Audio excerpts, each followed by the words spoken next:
They didn't say it loudly at first. They didn't need to. They said it in the way they looked at me when I entered a room, in the way conversations paused half a second too long, in the way chairs were subtly rearranged so I was never fully included. Someone once laughed and said it was a joke, but I heard the word clearly. Temporary. She won't last. She's just temporary. And I smiled because that's what women like me were trained to do. Smile, nod, absorb, survive. I was new to their family, new to their house, new to the legacy they loved reminding me I didn't build, and they loved reminding me I didn't belong to. And I learned very quickly that cruelty doesn't always come with shouting. Sometimes it comes wrapped in silk voices and Sunday dinners and polite suggestions about how things had always been done before I arrived. I was married to their son, but in their eyes I was a placeholder, a phase, a removable piece. And I let them believe it, because being underestimated is a gift most people waste, and I wasn't most people.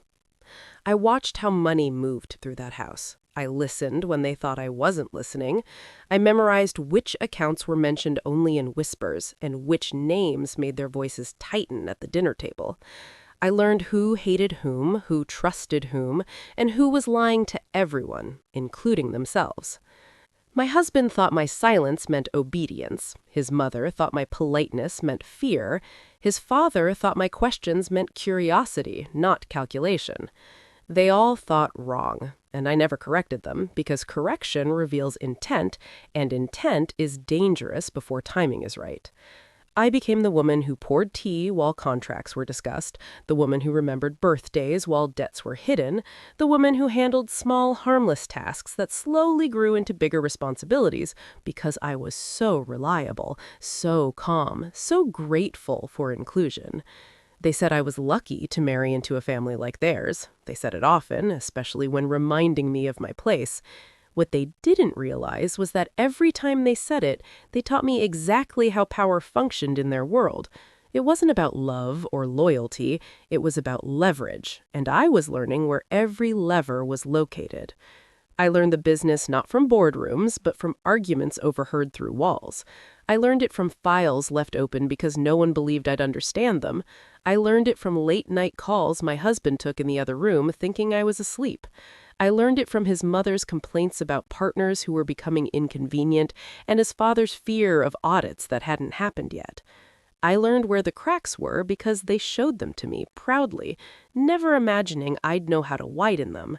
And while they called me temporary, I was becoming permanent in the only way that mattered. I made myself indispensable, quietly, legally, invisibly. I fixed problems before they noticed them. I handled messes without asking permission. I positioned myself in places where removing me would cost them more than keeping me. And when they finally noticed the shift, it was already too late. Because by then, I wasn't just the wife, I was the person who knew how things actually worked. And that's when the whispers changed tone. Not warmer, just sharper, more cautious. Temporary stopped being said out loud, but it was still there, hovering behind smiles. And that's when I understood something crucial. They would never accept me, no matter how useful I became, because acceptance would mean admitting they were wrong about me, and people like them would rather burn everything than admit that. So I stopped trying to be accepted and started preparing to leave. And leaving isn't dramatic when you do it properly. It's quiet, strategic, surgical. I didn't argue, I didn't accuse, I didn't expose anything prematurely. I gathered documentation, copies, backups, timelines. I made sure every decision that mattered had my fingerprints on it without my name attached. I learned the law better than they had ever bothered to because they assumed their money insulated them from consequences. It didn't. It only delayed them. And while they still believed I was theirs, I was building an exit so clean it would look like a miracle. And when the marriage finally ended, they thought it would be messy, emotional, loud. They were wrong again, because by the time I removed myself from that family, the business no longer belonged to them in any way that mattered. On paper, maybe. In memory, maybe. In pride, but not in control. And the moment they realized that was the moment they understood what temporary really means. And for the first time, it wasn't me. They didn't notice the silence at first. Silence has a way of disguising itself as peace, and after the papers were signed and the polite statements were exchanged, and the story they told outsiders was finalized, they believed they had won something. Dignity, control, closure. They told people I had walked away empty-handed. They told people I had been emotional, unstable, ungrateful. They needed that narrative, because without it, the truth would start leaking, and truth spreads faster than gossip when money is involved. I stayed quiet again, because silence had already proven useful, and while they were busy congratulating themselves on surviving me, I was watching the first fracture appear, exactly where I knew it would.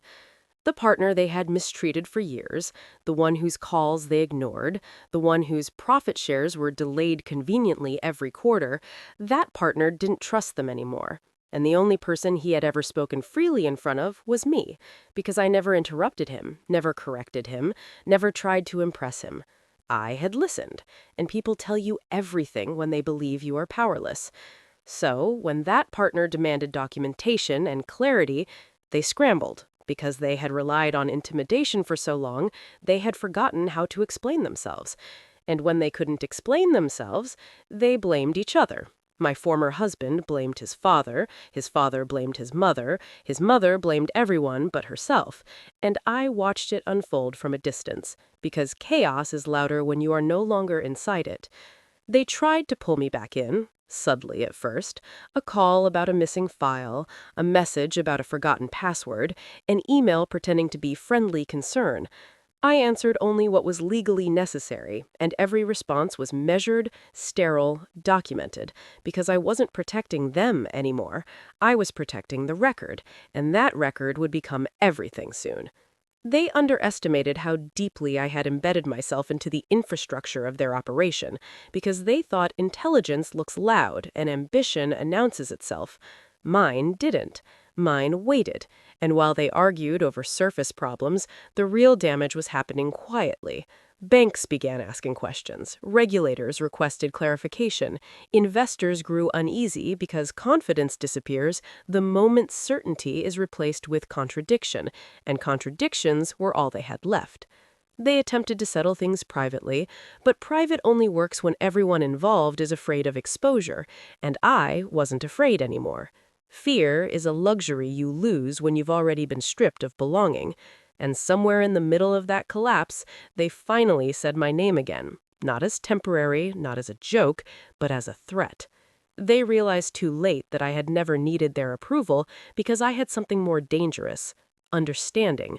I understood how they hid losses, how they inflated values, how they relied on personal loyalty instead of compliance, how their entire empire was built on assumptions no one would ever challenge, and when those assumptions were challenged, they had no defense, because arrogance doesn't prepare you for scrutiny, it prepares you for downfall.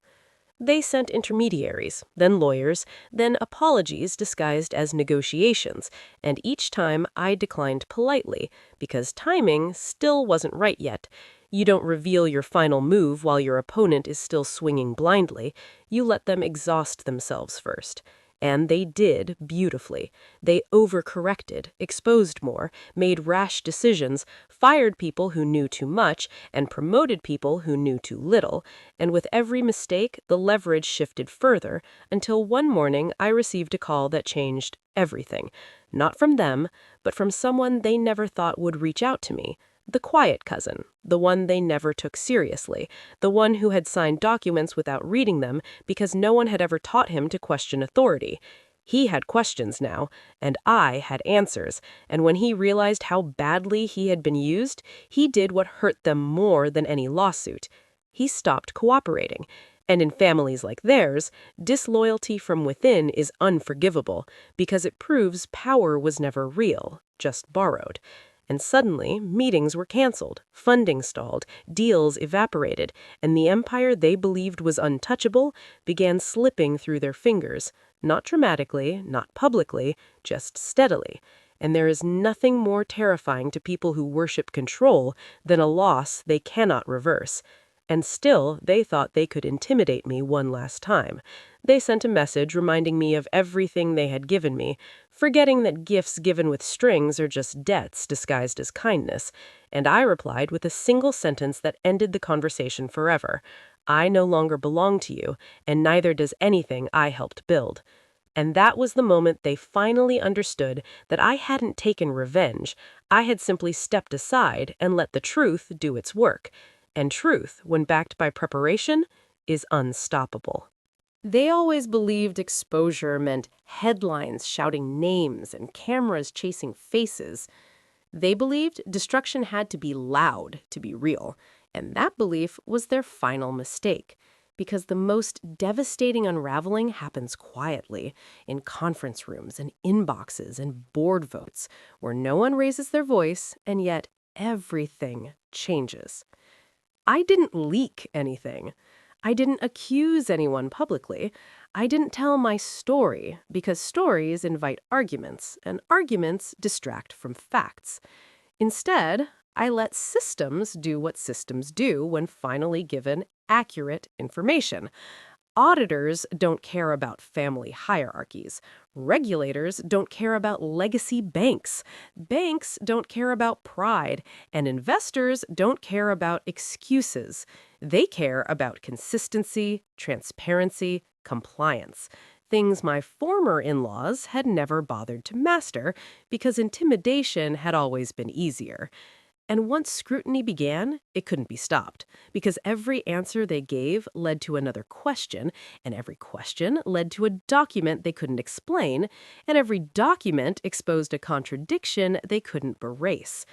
They tried to present unity, but unity requires trust, and trust was already gone. They sat at the same tables, but spoke different truths. They blamed accountants, then lawyers, then market conditions, then each other, anything except the pattern that tied everything together. And that pattern was visible now to everyone with authority. The son I once called my husband stopped attending meetings. His confidence drained faster than his accounts. He had always relied on the idea that his name would protect him, and when it didn't, he didn't know who he was without it. His mother grew frantic, calling contacts she hadn't spoken to in years, reminding them of favors she believed were owed, only to discover that favors expire when power fades. And his father, the man who had once dismissed me with a smile and a comment about knowing my place, stopped smiling entirely. He aged years and months because for the first time in his life, he was being evaluated instead of deferred to. And people like him don't fear punishment. They fear irrelevance. And irrelevance was creeping in from every side. I watched all of it without gloating, because satisfaction wasn't the goal. Resolution was. And resolution comes from symmetry, from balance, from knowing that what was taken has been accounted for. They accused me privately of betrayal, of manipulation, of planning all along, and they were half right. I had planned, but not to destroy them, only to protect myself in a world where protection isn't given, it's built. And if they suffered, it was because they had relied on my invisibility while benefiting from my competence. And when that invisibility ended, the structure collapsed under its own dishonesty. The final shift came not from a courtroom or a settlement, but from a vote. A quiet, procedural vote where control transferred hands because numbers don't lie, even when people do. And when the results were announced, there was no drama, just stunned silence, because they hadn't seen it coming. They never do when the woman they dismissed turns out to be the architect behind the walls they leaned on. I wasn't present when it happened. I didn't need to be. Power doesn't require witnesses to exist. And later, when someone told me the empire had changed ownership, they asked how it felt.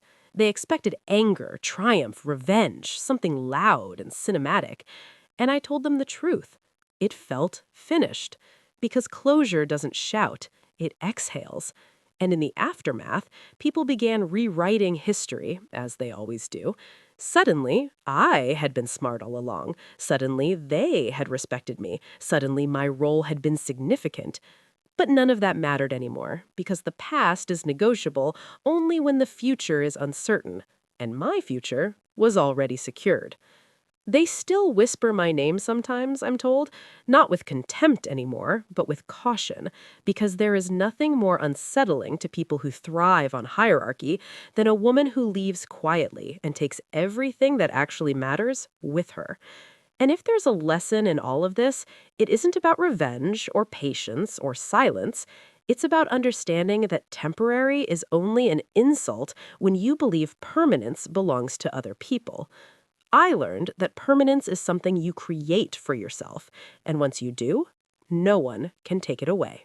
Time has a way of rearranging power without announcing it. Years passed quietly, the kind of quiet that only happens when you're no longer fighting for space because you own it.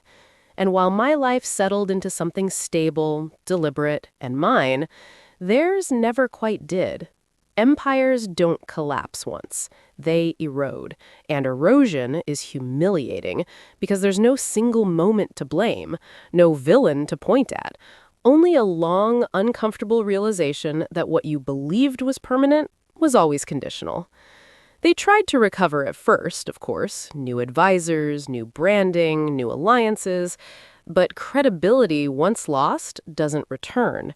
It remembers, and so do people. The son remarried quickly, trying to recreate the image he had lost, but images without substance fade faster. The mother withdrew from public life, her voice still sharp but unheard. The father remained physically present in rooms that no longer belonged to him, a figure tolerated, not consulted.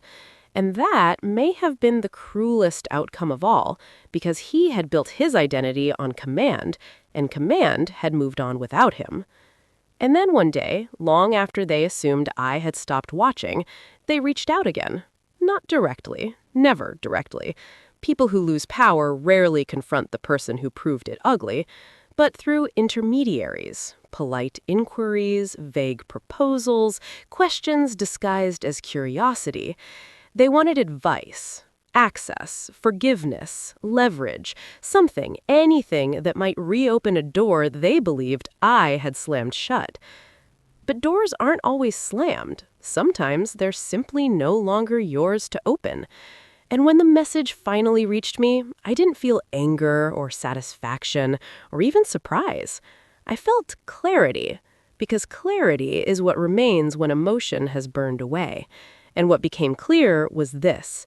They still believed I had taken something from them, and they still didn't understand that nothing was taken, it was earned, and then it was released.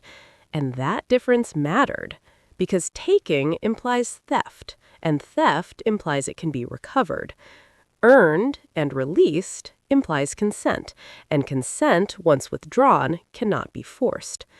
And so I declined again, politely, professionally, without explanation, because explanations are gifts to people who never listened the first time. And in that refusal, something finally settled for them, the understanding that I was not a chapter they could revisit. I was the conclusion they had refused to read. And I moved forward, not as someone who had survived something, but as someone who had learned from it, because survival keeps you alert, but learning sets you free.